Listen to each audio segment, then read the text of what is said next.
nós estamos de volta ao estúdio do MPE na TV, hoje conversando com o promotor de Justiça da Infância e Juventude, doutor Sérgio Fernando Harfuch. E o nosso assunto é sobre a juventude, né, doutor? Sobre essa preocupação que a juventude tem trazido aí para os pais e até para eles mesmos, né? Porque eles estão meio perdidos. A gente sente que os adolescentes precisam de um norte e eles estão perdidos, né? A gente vem falando aí sobre o Congresso do Bulimento, que é um assunto que tomou uma dimensão muito grande. O senhor já tinha ouvido falar desse tipo de festinhas aqui na capital, doutor? Já tinha chegado esse tipo de assunto para o senhor na promotoria? Não nessa proporção. Em outros quadrantes de grupos que se reuniam, assim, para finalidades diversas, inclusive relacionamentos sexuais, mas entre casais, não como foi colocado. E isso não quer dizer que não haja outros grupos desse. O que nós precisamos é saber o que é que vamos fazer com isso, não é? E a orientação que eu tenho, por todo esse tempo que eu tenho trabalhado com o assunto, nem sempre é bem-vindo. Nós precisamos saber até onde os pais queiram chegar com esse tipo de controle. Eu acho que, antes de tudo, nós temos que resgatar princípios. Se eu não conseguir falar com o adolescente e mostrar para ele o valor que ele tem, qualquer coisa que eu faça pode ser em vão. Primeiro que nós temos uma mídia totalmente voltada à banalização do sexo, a uma erotização nefasta. O que importa é vender. E por isso você vê em qualquer momento, em qualquer horário, em qualquer veículo, seja na televisão, nos jornais, todos os dias, 6 horas da manhã, 5 horas da manhã, os jornais estão anunciando um programa de sexo nos classificados. Então aqui é onde vem a necessidade de nós repensarmos esse comportamento. Doutor, o senhor está falando a respeito dessa situação e eu te pergunto a respeito da matéria de sexo na escola. O senhor é contra ou o senhor é a favor? Eu penso que, antes de tudo, devemos permitir que os pais definam os programas de orientação para os seus filhos. Eu tenho feito essa consulta. Eu faço palestra toda semana e minha assessoria já me informou mais de 90 mil pais atendidos nessas palestras em 2 anos.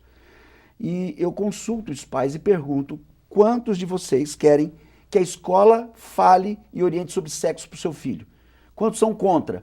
A maioria levanta a mão. Eu entrego meu filho numa escola para que ele aprenda a ler e escrever, para que ele aprenda aquilo que é conteúdo básico. No entanto, há um desvio de finalidade, considerando que, em nome do construtivismo, se tem tentado uma outra linguagem de aprendizado que não está dando sucesso, não está sucesso. Até digo por quê, que se essa linguagem é útil, é preciso de um investimento maior. Eu não vou conseguir passar uma linguagem nova de aprendizagem com métodos de 100 anos atrás.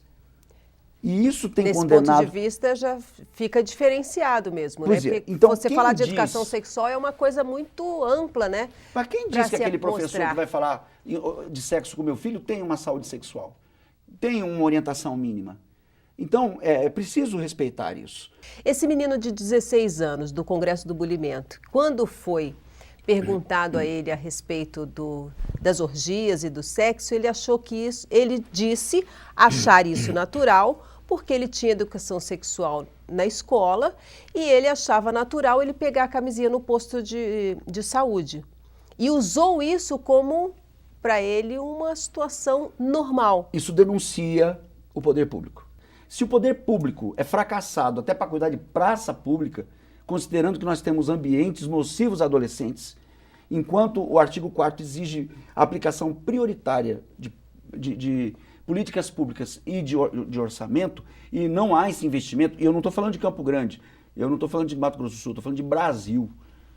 Eu tenho andado aí no Brasil, tenho feito muitas palestras, voltei de Manaus agora, estive em Tocantins, e o nosso estado ainda é privilegiado em alguns setores que, quando eu compartilho com eles, eu vejo que nós estamos até avançados. Mas eu digo isso a nível de Brasil, não há cuidado com o patrimônio público, não há cuidado com uma praça para atender esses adolescentes dentro do lazer, dentro do esporte. A professora Ângela Costa escreveu um artigo muito interessante, que a cidade não é para criança, não é para adolescente. Você não vê parques, quando tem, estão todo depredado, todo estourado, com animais, com fezes. Então, peraí, que prioridade é essa que não existe? E aí você vê uma propaganda totalmente voltada para o adulto, adultizando precocemente a criança. E aí eu vou punir essa gurizada? Claro que eles vão responder por isso. Mas eu preciso rediscutir toda essa orientação. O problema, Valéria, é que os mentores desses desvios não aparecem para pagar essa conta. E aí quem sobra com o problema são os pais, que também são responsáveis por não terem a marca da sua orientação nos seus filhos. Então, E que às vezes também não tiveram essa orientação, né, doutor? Talvez não, mas não é por causa disso que nós vamos eternizar essa questão. Claro que não pode virar uma bola de neve, mas que também tem muitos pais que não estão preparados para levar em frente aí uma Então, que não educação. sejam pais. O que é o problema? Eu tenho um programa de incentivo à maternidade, à paternidade, a uma institucionalização do parimento irresponsável. Uma mulher tem 7, 8 filhos, não se pode fazer nada, ela tem tantos quantos em nome da liberdade de ter filho. E aí, e essa criança? Até onde eu vou? Eu tenho um problema aqui em Campo Grande, não há vaga para creches. E nós temos um TAC com a prefeitura de que vão atender as mães que trabalham, porque vinha um sem número de avós pedindo vaga para os seus netos, enquanto a mãe estava tomando tereré 3 horas da tarde, dormindo 6 horas da manhã, fazendo filho de novo. Não há fim para isso.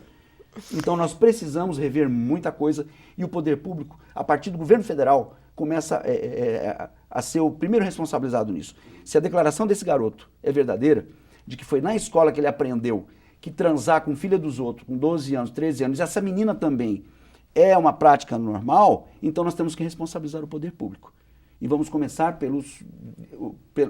se o presidente da República autoriza essa política, responda. Se o governador, responda. Se o prefeito, responda.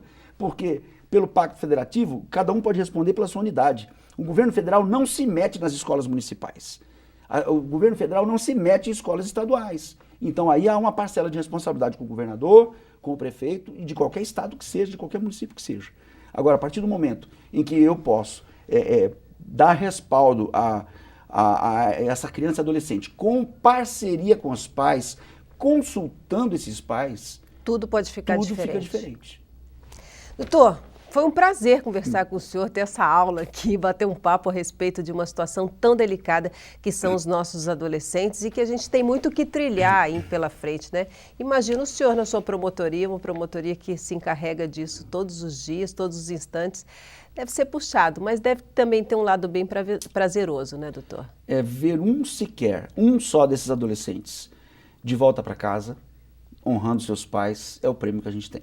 Claro que isso nada seria possível sem o apoio da nossa Procuradoria-Geral. E eu não estou fazendo isso porque o nosso procurador assiste o programa, não. É porque realmente nós temos respaldo da nossa Procuradoria-Geral, da nossa administração superior, e isso é que tem permitido que o nosso... Fica mais fácil trabalhar trabalho também, vá né? adiante. Doutor, foi um prazer. Volte sempre aqui Obrigado, ao estúdio para bater um pouquinho mais de papo com a gente. Tá bom? Ok. Nós ficamos por aqui, agradecemos também a sua companhia, a sua presença e voltamos na semana que vem para falar mais sobre as ações do Ministério Público, tá bom? Tchau!